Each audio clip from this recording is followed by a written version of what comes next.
Assalamualaikum warahmatullahi wabarakatuh. Saya Yunita Lailatul Rahmaniyah dengan NIM 063 dari kelas BKI 3C, mata kuliah hadis tematik BKI. Hadisnya, Bismillahirrahmanirrahim. Faqala ma ajalasakum qalu jalasna nadhkurullaha. Artinya, ia berkata, apa yang membuatmu duduk?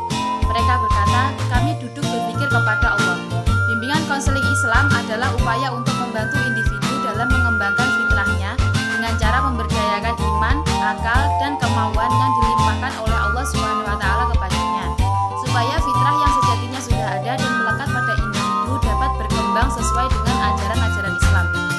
Dan tujuan bimbingan konseling adalah supaya individu menyadari untuk kembali keberadaannya sebagai makhluk Allah SWT yang seharusnya hidup selaras dengan ketentuan dan petunjuk Allah SWT, supaya dapat menciptakan suatu kebahagiaan dunia dan akhirat.